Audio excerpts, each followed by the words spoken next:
Good afternoon, good evening, or good morning. Welcome to the webinar. We're delighted to have you join us today for Global Talent Acquisition. My name is Ed Burke. I'm Marketing Programs Manager for Radius, and I will be moderator for today's webinar. Before we begin, I'd like to review a few quick housekeeping items. First, questions. Please send us your questions at any time during the broadcast using the questions panel on the side of your screen. During the broadcast, all attendees will be muted, but we will continuously monitor the questions panel and answer your questions at the end of the broadcast. Second, technical difficulties. If you experience technical difficulties during the broadcast, we suggest that you log out and then return to the webinar, as this typically resolves most connection issues. If you encounter persistent technical difficulties, you can contact GoToWebinar technical support. And finally, the recording. This broadcast is being recorded, and the recording will be made available to you within 24 hours via email. Well, that concludes the housekeeping items. Let's get started. Before I introduce our panelists, I would like to quickly give you some insight on how Radius is positioned to speak as experts on today's subject. Radius helps businesses move into new markets, manage overseas operations, and outsource entire global accounting and administrative functions. Our services include integrated international accounting, finance, banking, tax, HR, legal and compliance services. Radius offers a unique cloud-based software platform that allows head office teams to manage and control international operations from their desktops. We serve more than 500 active customers who manage 6,000 plus employees in over 80 countries. Radius has a solution that will help your business expand and win globally. We are very excited to be working with our valued partner, WilsonHCG, for today's session. Radius values a strong network of partners who bring great value not only to our company, but to our customers. As with a range of other services, Radius has supporting our clients with international expansion for many years. But partner organizations like WilsonHCG are essential to the work we do, and they give our customers access to a range of unique strategy, legal counsel, and general expertise that really make a difference for companies managing an expansion into a new market for the first time, or for businesses with highly complex global operations. As many of you know, international expansion is no easy task, and so it is essential that you pick the right partners to guide you along the way. As you can see on this slide, the Radius Partner Network is comprised of a number of respected organizations, and we are excited that it continues to grow. We work with industry leaders like Regis, Silicon Valley Bank, TriNet, DLA Piper, WilsonHCG, and many others who help round out the support and services that our customers typically require, from banking and office space to commercial leases, international benefits, and HR outsourcing. If you have any questions about our network or partners, or are interested in becoming one, please do not hesitate to reach out. And with that, it's my pleasure to introduce our panelists for today's webinar, starting with John Wilson, founder and CEO of WilsonHCG. John has spent more than a decade building WilsonHCG into a premier global RPO provider. John's extensive experience has made him a respected authority in the industry. He regularly educates business leaders on a range of human capital topics, including talent acquisition, diversity leadership, strategic multi-regional employment branding and workforce planning, employee engagement and retention, and is regularly featured in industry media. We're also joined today by Jerry Wright, Managing Director of EMEA at WilsonHCG. Jerry has been in human resources consulting and executive recruitment since graduating with a law degree. He spent more than a decade with recruitment and consulting firms, then successfully co-founded 2 search and selection firms operating primarily in the management consulting, business services, and technology sectors.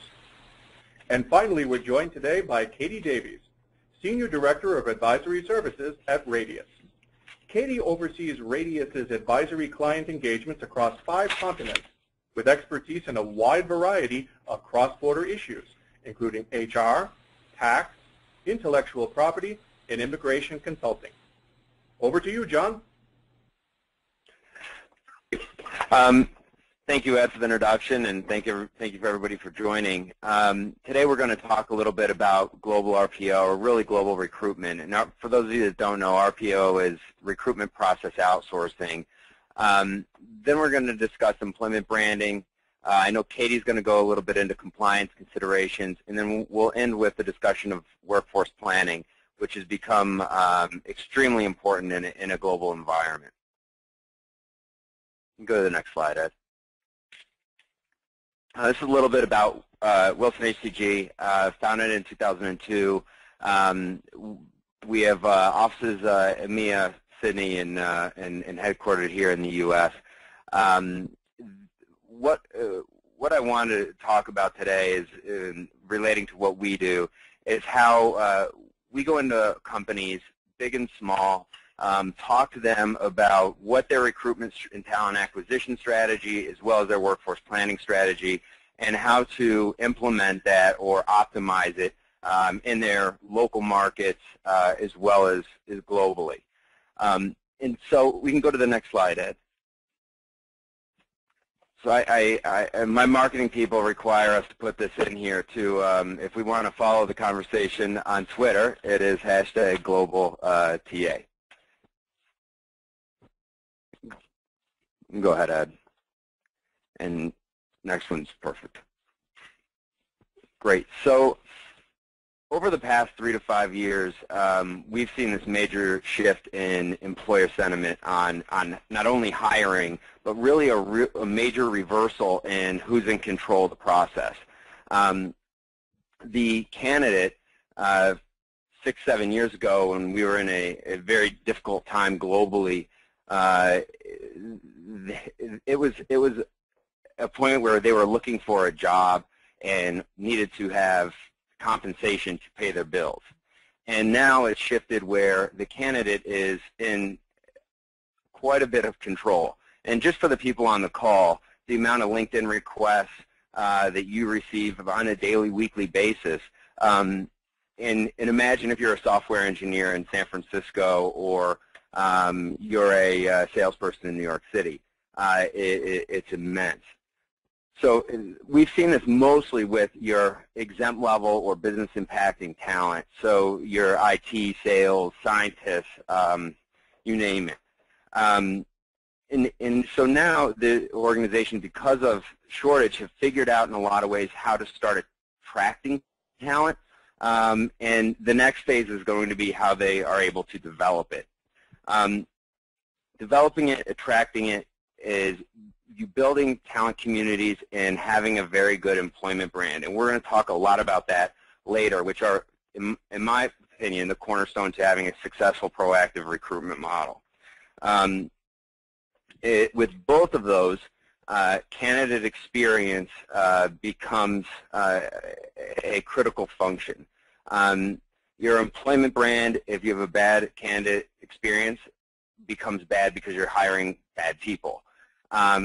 Your talent community, you have to cultivate, and which again we'll discuss later, but continuing conversation with candidates. One thing I'll mention of a consulting project we once did, where there was a company that was a cable operator, internet provider in the U.S., and they had north of 50,000 applicants. And of those 50,000, their recruitment function had only spoken with 5,000 of those. So there's 45,000 people that no one ever contacted or did anything other than maybe a rejection letter out of an ATS. Of those 50,000 applicants, 81% of them had actually applied to the job via an ISP that was that company's. So they had an enormous amount of their own clients that they didn't speak with.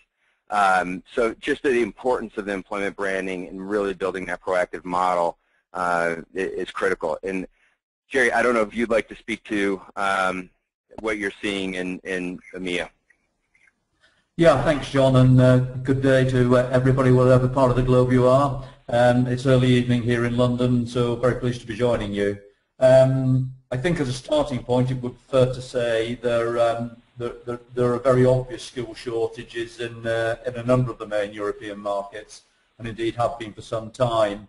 In particular, we're witnessing it with those clients we recruit on behalf of in Germany, in the Scandinavian region, that's Norway, Denmark, Finland, Sweden, and also in the UK. And that's despite there being ongoing uncertainty about the wider Eurozone economy. And I think it would be fair to say, if you spoke to a cross-section of my team working across our clients, these talent shortages certainly appear to be increasing and affecting all levels of the labour force. That's from new entrant level right the way through to senior executives, and indeed across skilled and semi-skilled disciplines. Perhaps just by way of a couple of examples, there's an acute shortage of technical and digitally qualified staff, particularly in London and Berlin, which are considered to be two of the main European hubs. I appreciate that those shortages are probably not to the extent that they are in, as I'm told by my colleagues in Silicon Valley, but nevertheless they are shortages that are seriously hampering the growth of companies, be they start-up, early stage, or indeed established. And then in a completely different market, two of our current European RPO clients, their most business critical hires currently are actually heavy goods vehicle drivers. And the labour pool availability for drivers in the UK is really concerning for many companies, particularly in consumer goods, retail and distribution sectors, with things like ageing workforce, changes in regulation, a failure to attract the younger end of the Gen Y population into the industry. So there are some very critical talent shortages at the moment across our region, and it's in many sectors. Real shortage of skilled engineers, particularly in the automotive sector. You made reference to demand for salespeople in New York City. I would say the demand for salespeople in most of the big European centres, be it, London, Paris, Amsterdam, Munich, is equally critical. So from my perspective, yeah, talent shortages are a real challenge.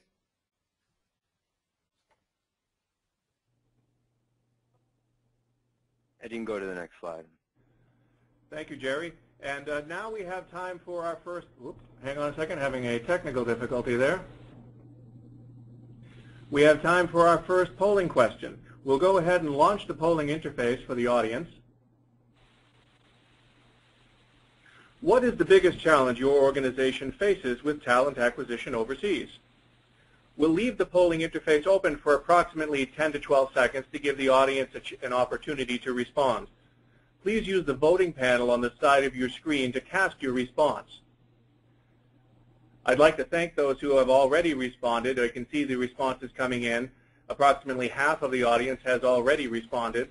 We'll leave the poll open for about maybe 5 or 6 more seconds to give the remainder the opportunity to cast their opinion.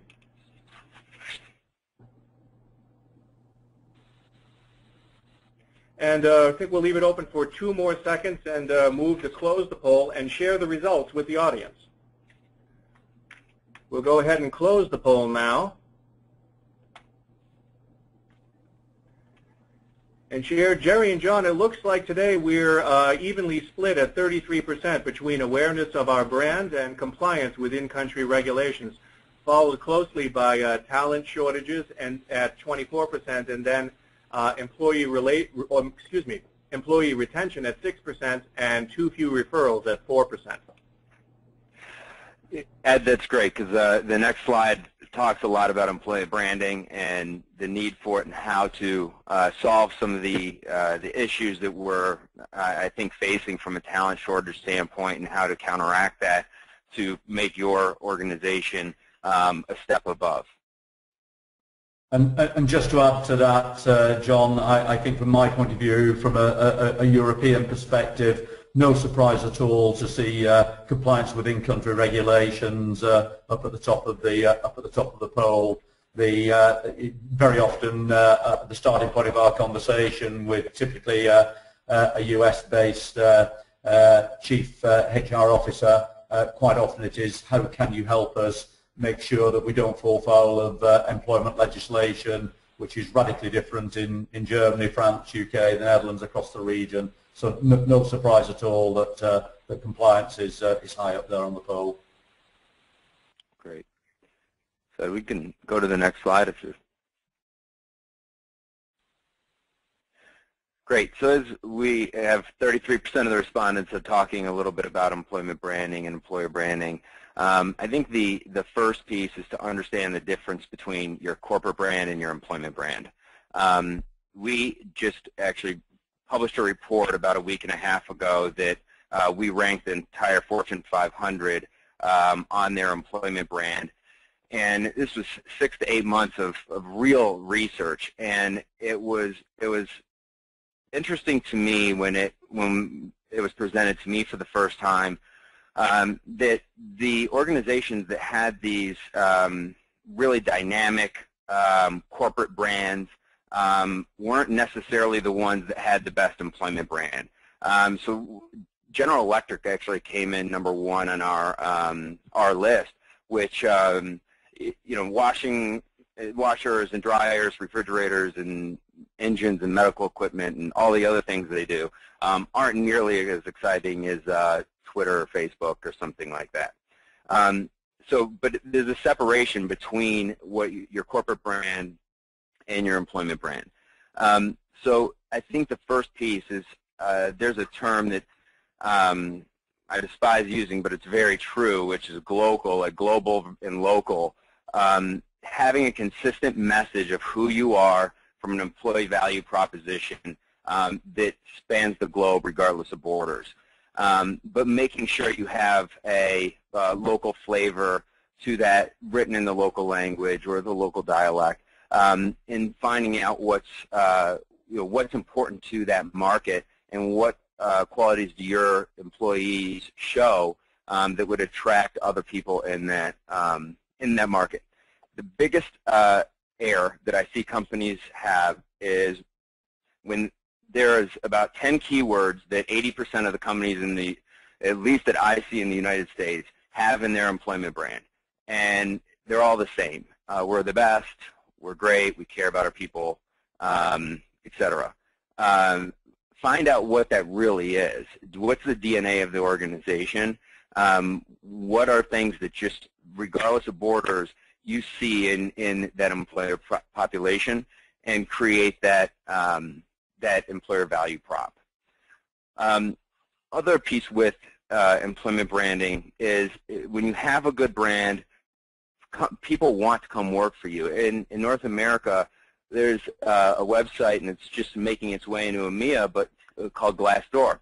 Any of you that are in HR, and especially in talent, are probably had your CEO or a senior executive come down and say, why is the fifth thing that comes up in Google on my name something that some employee wrote that was negative? It's common. But what organizations fail to do is be open, be transparent, and embrace what's out there, and encourage other people, encourage employees to be involved in your employment brand. When people are going to look at your organization and Googling at any part of the globe, what are they seeing? Is it a good place to work? What makes you unique? So putting some real effort and time to that is extremely, extremely important. You can go to the next slide. Other pieces of that is, what are your competitors doing? The other piece of that is, talent shortage in local market and regulations in local market. When you're making decisions, whether you're in EMEA or the U.S. or wherever, and you're making decisions for other parts of the world, being able to understand not only what your competitors are doing, but what the market will actually yield. We see this, in both Jerry and I somehow mentioned Silicon Valley a couple times, but it's true. You have organizations that go into a market, and nobody's doing the front-end research to understand how their employment brand is going to step up or stack up, and what is the competitive analysis. Where are you going to pull this talent from? So making sure you're researching your competitors and find out what your advantages are over them and making sure that those are highlighted. And then make sure you don't just leave it.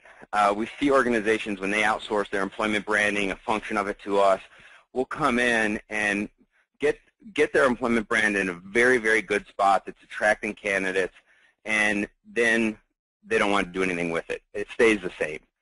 It can never be stagnant. As you look at your workforce 15 years ago, 5 years ago, and today, that workforce is very different. What means something to them, what is attracting them is different. So make sure you're staying on top of that. And Jerry, do you want to speak a little bit to some of the best practices in EMEA? Yeah, sure. Thanks, John. Quite interesting. You made reference a couple of minutes ago to Glassdoor. They're a relatively new entrant as far as the UK and indeed the wider European market is concerned. But we actually ran two breakfast briefings with them in the UK last month on employer branding, and it was fascinating to see the level of interest in the topic amongst HR directors and senior talent managers, really wanting to understand what they needed to do in order to really be able to build and indeed, dare I use the word, exploit their employer brand. So whilst comparison sites in the employment market are relatively new to us, I think the interest levels in them is very high. And it will be no surprise to see them play a major part in the overall employer brand strategy over the course of the next few years in the European market. I think the other main thing I want to reference from a European regional point of view is that increasingly now social media linked with employer branding is playing a part, and we've certainly been slower to embrace it than the North American market has, and as a consequence, a fairly significant percentage of hires still come through the more traditional channels, be that job board adverts or CV databases or employee referrals. But I've certainly seen amongst our more forward-thinking clients that the major social sites, quite obviously LinkedIn, but also Facebook, Twitter, YouTube, are now as platforms starting to play an increasingly important part in both building and positioning an organisation, but equally importantly in being an important channel for actually making hires. And I think probably the last point I want to make is as far as the European market is concerned, and for me certainly personally, a real best practice point is one, John, that you made a couple of minutes ago, and that's the one about creating a positive candidate experience. I don't think there's any doubt that the power of the candidate experience, the positive candidate experience, plays a huge part in just rating a company's overall employer brand. I mean, for those organisations where we may well be recruiting multi-country for them, we're placing a great deal of emphasis on ensuring for the client that the process is a consistent one, and that irrespective of the outcome for the candidate at the end of the process, they go away with a positive experience and a positive feeling about the organisation. So for me, that from a best practice perspective, employer branding wise, the candidate experience piece is the key one.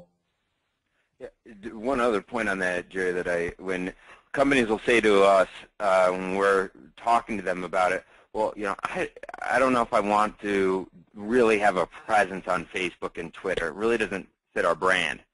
And especially when they're talking globally, because they think some of the language that they would say out of the States or somewhere else in the world may not translate. And the example that one of our people had used, which I thought was great, is, you know, Monster and Career Builder are these big job boards in the U.S. and they keep trying to go into EMEA, even Canada, Mexico. It doesn't work. And then you look at the cross-border nature of Twitter and Facebook. If somebody asks you what the largest social media site is, and most countries in the world are going to say Facebook. And if I talk to somebody in any other country out of the U.S., they're maybe going to know who Career Builder is. So just the magnitude of that makes it extremely important to have a presence. And now if we go to the next slide, please. And so lastly, as we're talking about employment branding, I think it's extremely important that you're customizing your brand but remaining consistent, which we talked about a little bit. Ways to do that is creating microsites by region. So when someone, the portal, it may be Taleo or SuccessFactors, or whatever your ATS or system of record is, having the microsites that are, whether they're coming in from an IP address in London, then they're seeing a microsite that's different from the one that they're seeing in other parts of the world. It's very cost effective. Many organizations think, oh my gosh, I'm building 40 websites. You're not. It's a simple process, and something that I would highly recommend when you're going into new markets or trying to build your presence. Second is, when you have this place for them to go, what are they seeing? I would not have if I have a microsite that's in targeting my UK employees, I would not have a bunch of people from our headquarters in Tampa talking about who we are and what we're going to do. I think it's critical that you have targeted employee testimonials. If you're doing videos, have them be something that is local to their market and that they would potentially identify with. And then the last piece is you're reading. This is a really hard statistic to ignore. If somebody's unemployed and you have a bad employment brand, nearly 70% still would not come work for you. This is absolutely critical. And you can go to the next slide. You keep going one more, I'm sorry. Great. So as we look at this, what are the key figures and how do we do it? And Jerry, I'm going to have you talk specifically to EMEA, but I'll make a few quick points here.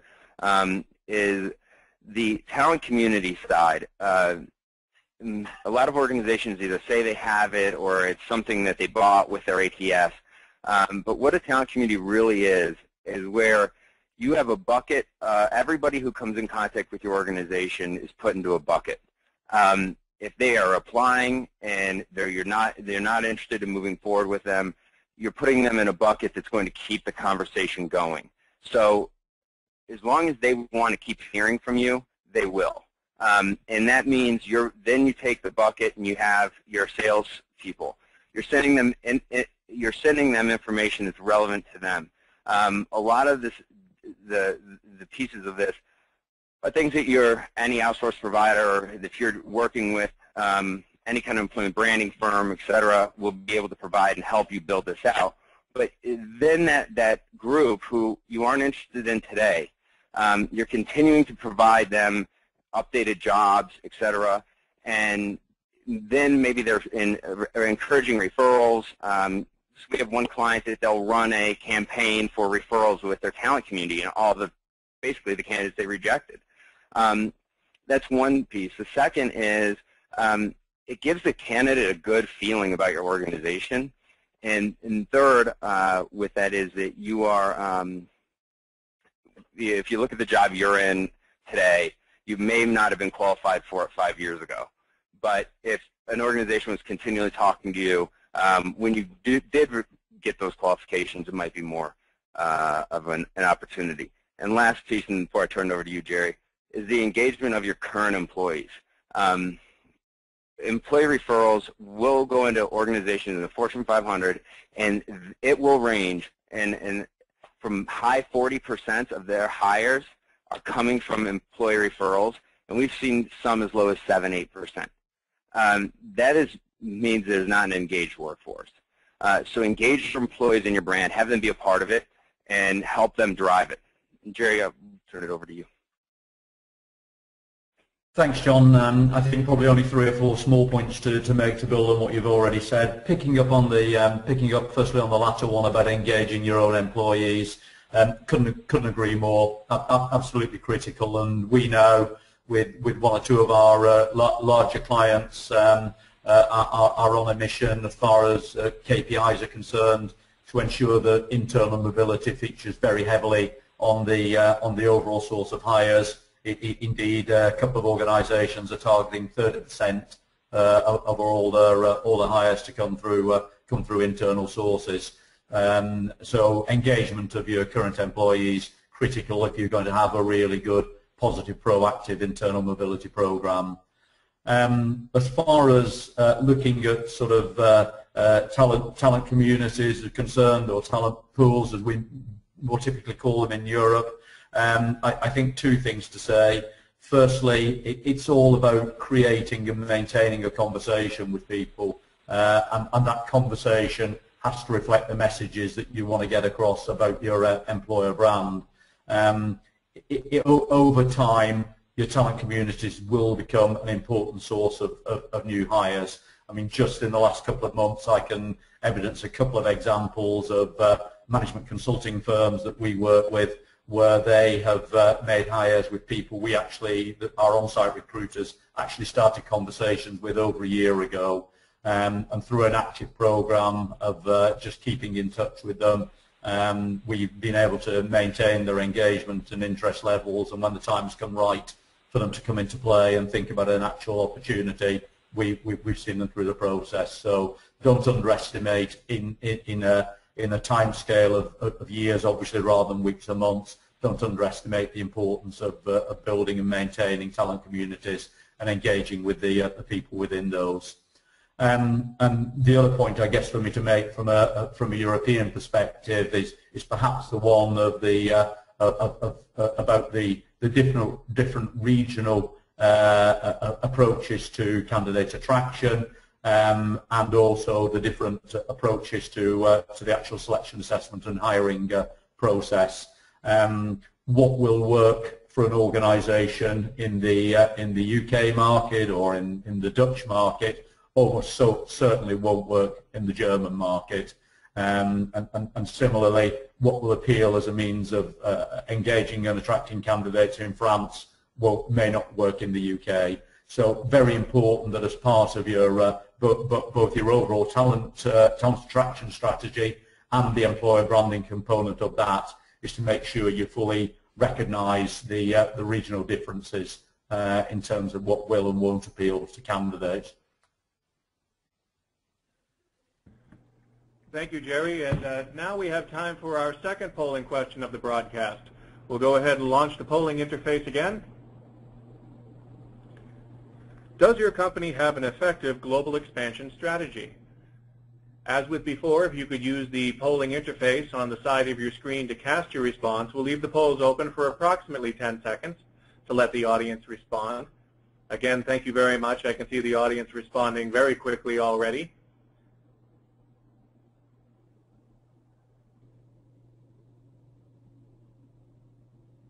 Most attendees have responded at this point. We'll go ahead and leave the polls open for another 5 or 6 seconds to give the remainder who care to respond to today's poll a chance to cast their opinion.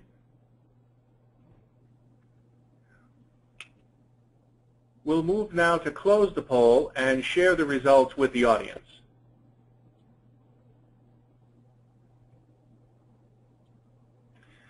It looks like today we're tied between yes, but it's a patchwork, and no, we're doing it all in-house at 39%, followed distantly at 12% with yes in a very strategic way, and at this even more distant 8%, I'm not really sure what our local operations are doing, and a very remote 2%, no, management considers the policy a waste of time. We'll go ahead and hide the poll results now and turn the presentation over to Katie Davies. Thanks, Ed. So the next section really looks at employment compliance in the international context. And the first piece around this is when you're working in the international context, we've heard from John and Jerry that local variation is important in order to attract talent. And the key here is around understanding those international territories before you go into them. And in order to maintain good compliance, the key is around planning, it's about timing, and we'll talk about that in a minute. It's around control, and it's seeking good advice up front. So the sort of scenario that we deal with a lot of the times is that you'll have the VP of sales driving a decision, an internal decision to hire somebody in a particular territory, whether that's France or Brazil or Zimbabwe or the UK. And the key here is that you as an organization may not be in a position to actually hire that person. So we often at Radius get sucked into a situation where we're having to educate a customer around what do you have to do to actually be able to hire somebody. But that's a much wider discussion than simply setting up a payroll or getting an employment contract out the door. So the first sort of considerations are, do you need some sort of entity or a corporate taxable entity in a territory that pays corporation tax? So very different from HR considerations, but has a tax element. Is your operation or the activities of the individual going to earn revenue from their activities? Because those two questions will drive what sort of entity you need to register, which in turn dictate timing for hiring and timing for completion of the registration. And then we get into sort of questions of what is your mix of individuals that you're going to have, the hiring mix. Are they going to be contractors, local employees, expatriates? So the key here about getting a good compliance base is really planning. And I can't emphasize that enough, because the times when customers go wrong, it's when they're trying to rush things.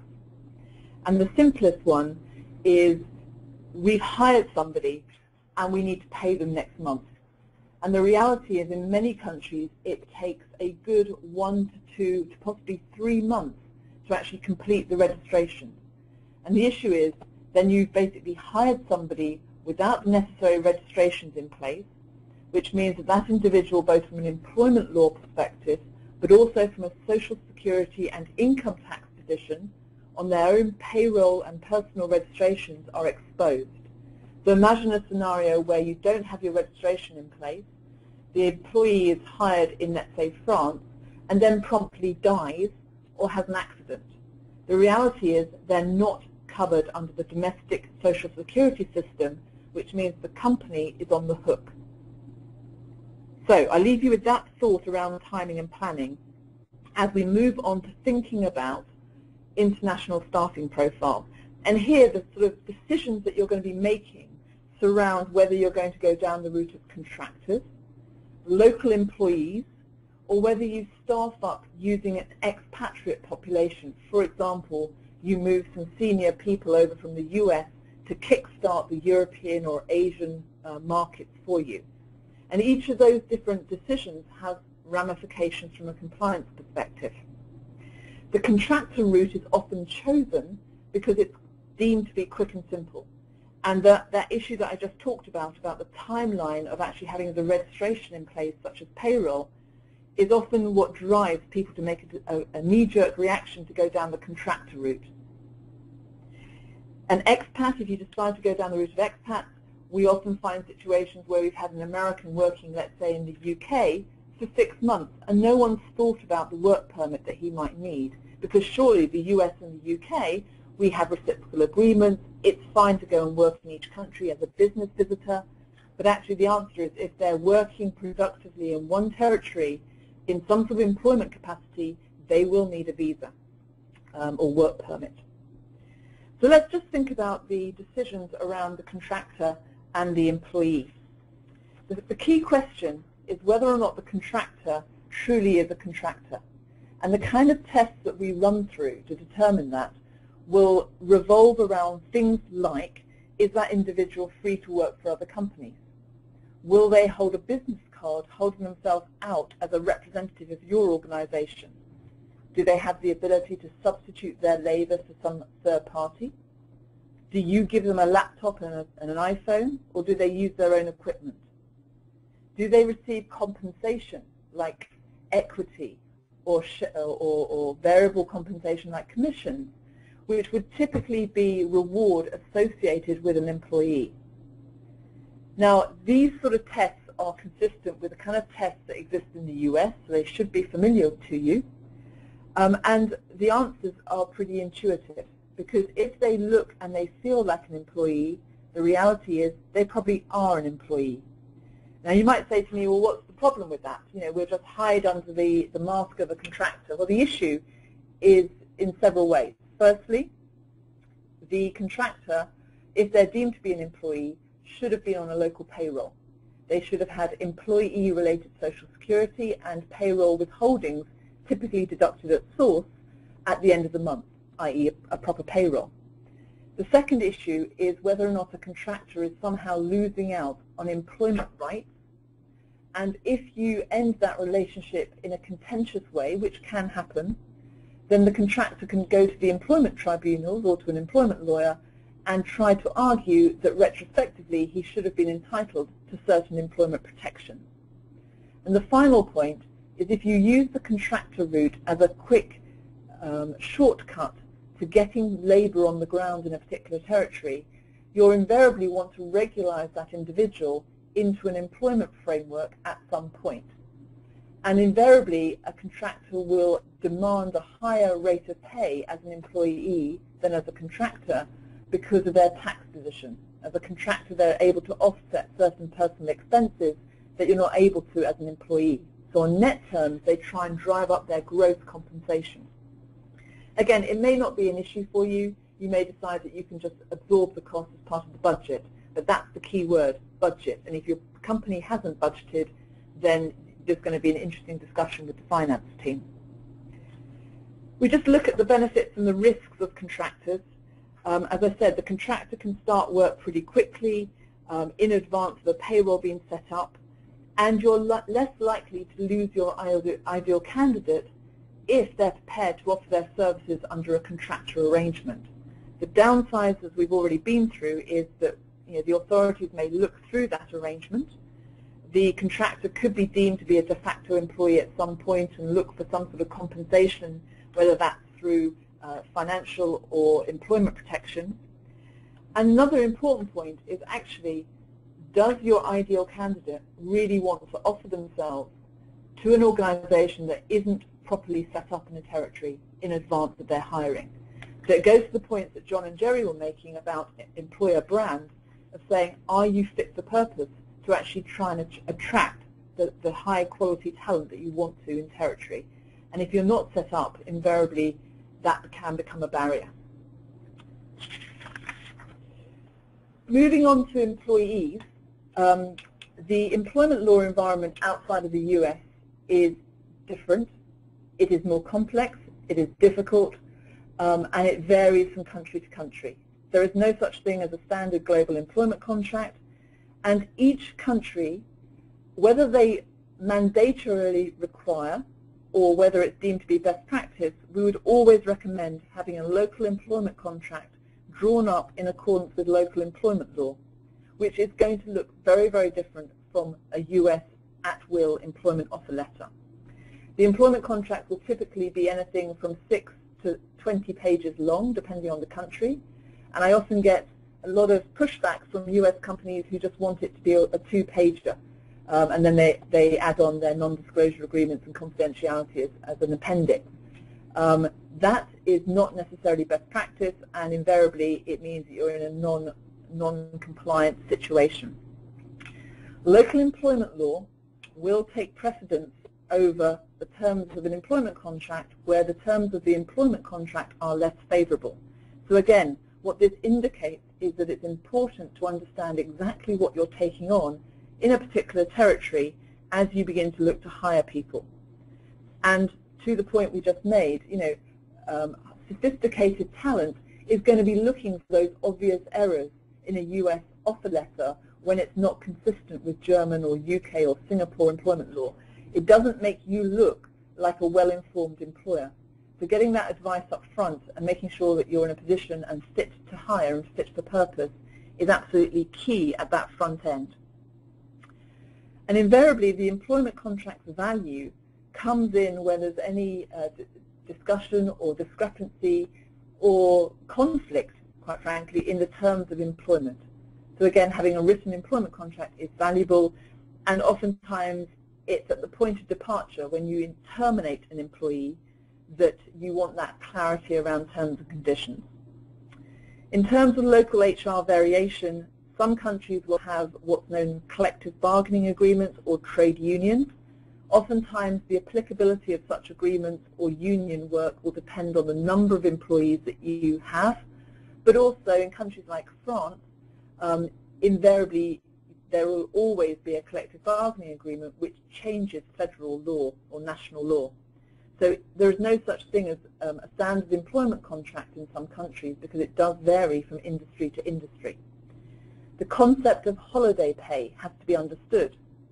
So in a country like Belgium, you would never state an annual salary. You would always quote it in terms of monthly compensation because there's a holiday, a single and double holiday payment, no less, that is based on 1.92 of the monthly salary. So you end up paying 13.92 months of annual salary. And if you're not careful, you can end up overpaying somebody by the holiday pay amount. So being very clear about what you're contracting in a particular territory. In some countries like Germany, if you include a post-termination restriction in the employment terms, you will have to pay that money in order to enforce the post-termination restriction. And even if you decide to waiver that post-termination restriction after the event, the employee may try and hold you to that clause because they're actually going to get some money out of it. Provisions like working time, heavily regulated across the European Union, need to be understood. And in certain countries like Spain and France and Italy, Belgium, there's a mandatory requirement to have the employment contract in local language, which drives up the cost of generating those documentation. And that extends to things like variable compensation plans and stock option agreements, which you need to get legally translated. So again, all this goes to show that you need to be au fait with what you're doing in a particular territory and not just try to assume that you can get away with Googling something off the internet, because there are nuances which you just cannot pick up unless you've been working in a particular territory, in a particular industry, and at the job level that you are working at. We then move on to employee benefits. So part of the employment contract will be to set out the compensation terms.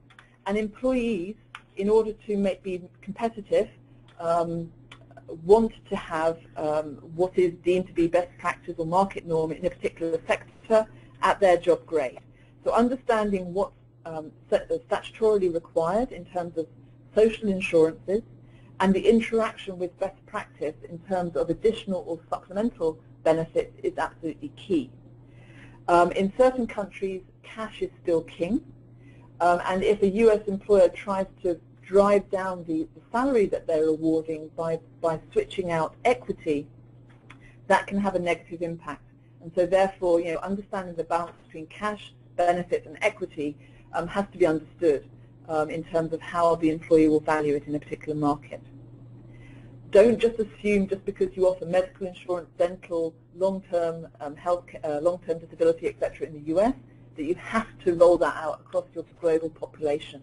The reality is that each country will have a different social security system which offers different levels of state benefit, and by the way, you're paying for that through your employer social security contributions, which can be huge. In France, it's 42% of your salary or wage bill goes in employer social security, and there are other insurances that you have to pay as well. So you need to be very careful about overcommitting to supplemental benefits.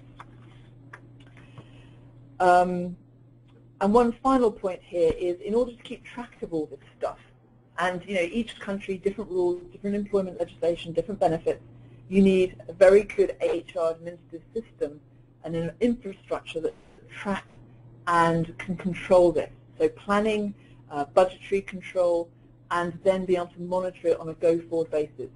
So the respondents who answered the question about what support do you have for international support, and where the senior management say we don't give any regard to international support, well, it can be foolhardy because you can fall foul of these local administrative requirements as necessary. And the final point, before I hand back to John and Jerry, is the concept of expatriates. So here we're talking about potentially hiring a US national to hit the ground running, to launch a new territory in, let's say, the UK or France or Germany. And I've already mentioned the immigration requirements that go alongside that. But in terms of understanding their compensation structure, what do you have to pay them to enable them to be in the same position that they would have been had they remained in the US, in terms of cost of living and their tax position, other benefits such as housing and school. And the major reason that most expat assignments fail is because the spouse is unhappy. So you need to be thinking about a multitude of things when you send an expat overseas, and not to major on the point, but the payroll structure is critical as well as intercompany accounting. So there are many, many different aspects of expats, far too many to go into today, but expats bring their own challenges. Thank you, Katie. And now we have time for our third and final polling question of today's broadcast. We'll go ahead and launch the polling interface one last time. Does your company have an effective global HR management strategy? As with before, we'll leave the polls open for approximately 10 to 12 seconds to allow the audience time to respond. And thank you very much. I can see 50% of the audience has already responded to the poll. We'll stay open for approximately 7 more seconds to allow those who haven't responded a chance to cast their opinion before we close the poll and move on to John and Jerry's closing slides and then the Q&A period. We'll go ahead and close the poll now and share the results with the audience. John and Jerry, we have a leader at 39% saying we're getting there, followed closely at 27% with no, we're still just managing in an ad hoc fashion, trailed at 16% yes to a certain extent, 12, yes, I strongly agree, and 6% no, not at all, or I don't know.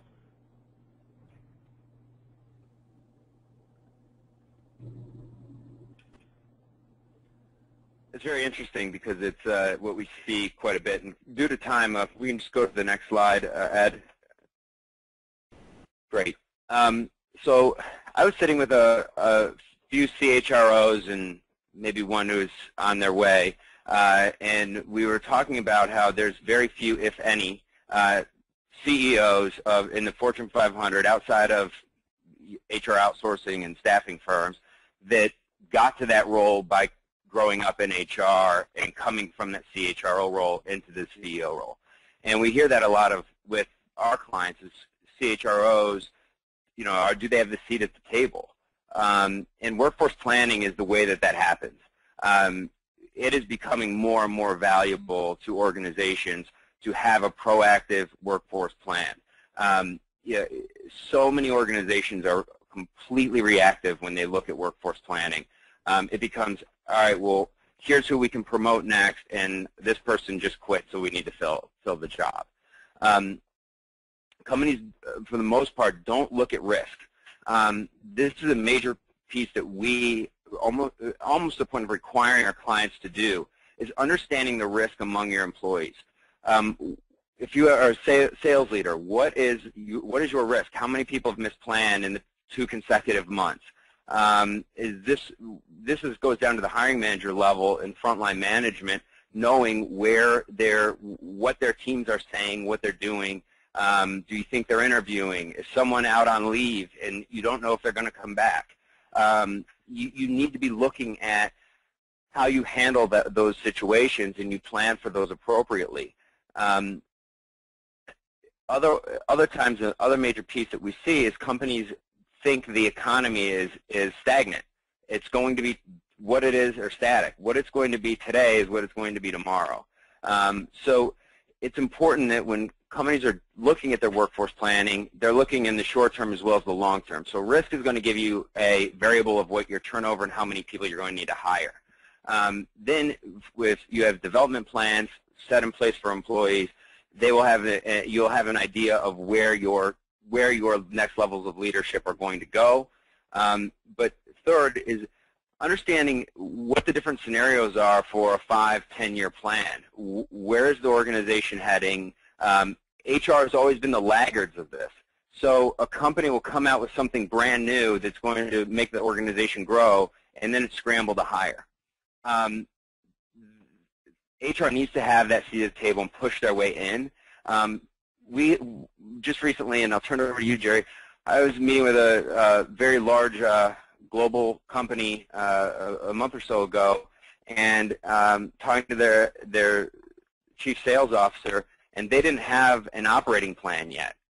Their fiscal year had ended, and they were just going off the previous year's operating plan from a headcount standpoint.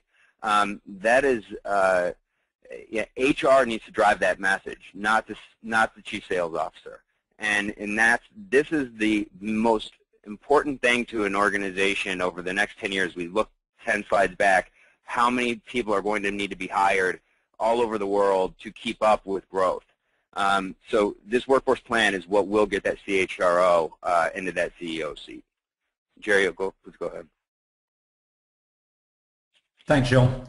Yeah, I think determining your risk and getting your hiring forecasting right are clearly critical components of having a successful workforce plan. But I think there's another area that I would always encourage my clients to think about, and that's where's your greatest opportunity.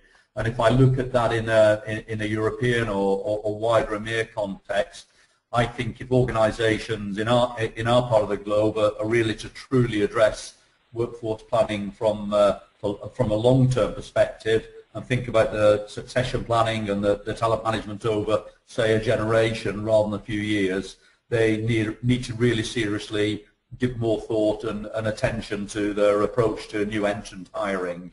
And I say new entrant hiring simply from the perspective that young person or youth unemployment remains a considerable issue in many parts of Europe, particularly the southern European region, Spain, Portugal, Italy, Turkey, Greece, and much more needs to be done at an EU and indeed an individual country government level to provide support to get young people engaged and into the workforce. My view is those organisations and indeed those countries that are really prepared to embrace, from a workforce planning perspective in its widest sense, really going to embrace getting the new entrant strategy right, then I think they're the sorts of organisations that will, and the sorts of regions that will win through. I read a quite interesting report, I think, from the World Economic Forum a few weeks ago, which was talking about apprenticeship programs, and it made specific reference to Switzerland, Germany, and Austria, all of which have somewhere between north of 50 and up to 70% of their young people in the 16 to 19 age bracket going through formal structured apprenticeship schemes.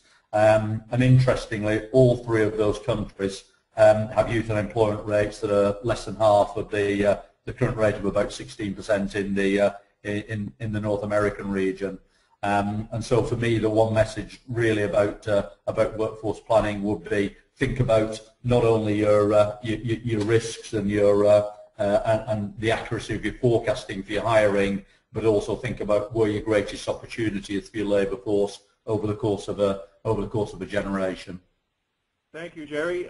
We're almost at the top of the hour, so we're going to move on to the Q&A period and try to answer a few attendee questions. I would like to say that if we do not respond to your question, we will follow up with your question directly via email after the broadcast. Excuse me. Jerry, retirement seems to be on the mind of today's attendees. A couple of questions have come in on the topic. One question that best encapsulates some of the questions that have come in. An attendee is wondering about some of their employees who are going to be retiring in the next 3 to 5 years that are working in different places around the globe. The attendee would like to know what can they do right now to put planning in motion. It's a very good question, and I think it's one that that a number of industries are facing, where they've got an aging workforce. I mean, it's certainly in the UK region in two particular industries, in the energy and utilities sectors, and in the one I was referring to earlier on in the session, amongst the driving and distribution community, where you have got an ageing workforce. I think putting into place a proactive plan now for those who are approaching retirement age is crucial. At a tactical level, my advice would be two things. If you've got valued, active employees who are keen to retain their status and continue their career with the organisation, then encourage them to do so. And I can think of 2 or 3 glowing examples of companies that have really taken a proactive approach to retaining the more mature end of their employment force on, and have gained great credit for doing so. So go out and proactively engage with those individuals and retain that experience and expertise within the business for as long as you're able to do so. And the second piece of my response to the question would be make sure in doing that fit it in with your wider workforce planning activities, and make sure you have got a balanced portfolio of employees within the organisation. So that's back to the point I was making a couple of minutes ago about the importance of engaging with the new entrant community, equally in balance with the with the more experienced hires, and indeed those at the mature end of your workforce spectrum. Thank you. We are actually at the top of the hour, so at this time we will bring the broadcast to a conclusion. Thank you all again very much for attending the webinar today. As a reminder, we will be sending you an email within 24 hours with a link to view the recording of this broadcast online. To remind the audience, Radius is a leader in international business software and services. Radius can help your company set up and manage ongoing local accounting, payroll, tax, and legal and administrative services, providing you with accuracy, control, and peace of mind. We encourage you to visit www.radiusworldwide.com. Whether you require integrated accounting, payroll, and compliance services, or just need help managing local compliance in conjunction with your own accounting, Radius has a solution that fits your needs. As part of Radius's integrated Overseas Connect platform, global compliance calendars and documents for all your country operations are accessible to your team 24/7, freeing up resources to focus on driving your business. Thank you for your time. Goodbye.